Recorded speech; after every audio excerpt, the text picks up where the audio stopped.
Hello बच्चों, चलिए प्रश्न देखते हैं। संयुग्मन रिक्त स्थान है। युग्मकों का संलयन, कोशिका द्रव्य का संलयन, दो समान बीजाणुओं का संलयन, दो असमान बीजाणुओं का संलयन।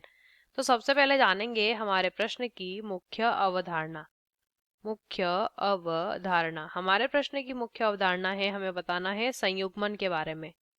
संयुग्मन, संयुग्मन क्या होता है? देखिए, संयुग्मन जब यहाँ पे संयुग्मन की दो परिभाषाएं होती है। पहली परिभाषा ये होती है कि नर व मादा युग्मक जो होते हैं, नर और मादा युग्मक, इनका जो संलयन होता है यानी इनका जो जुड़ना होता है, इसे भी संयुग्मन के नाम से जाना जाता है।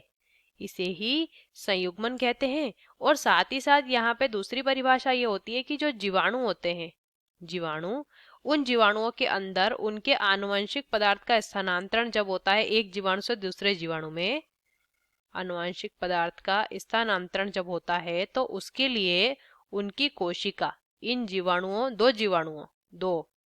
जीवाणु के बीच प्रक्रिया होती है, तो दोनों जीवाणुओं की कोशिका एक पूल की मदद से आपस में जुड़ती है और उस पूल के द्वारा ही आनुवंशिक पदार्थ का स्थानांतरण होता है।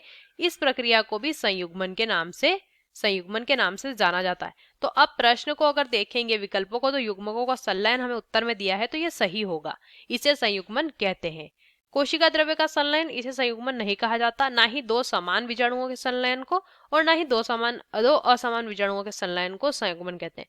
संयुग्मन कहते हैं नर और मादा युग्मक के संलयन को, और दो जीवाणु के मध्य आनुवंशिक पदार्थ का स्थानांतरण भी संयुग्मन कहलाता है। तो विकल्प ए चूंकि हमें यहाँ पर दिया हुआ है, तो विकल्प ए हमारे प्रश्न का सही उत्तर हो जाएगा। आशा करते हैं आपको इस प्रश्न का उत्तर समझ आया होगा। धन्यवाद।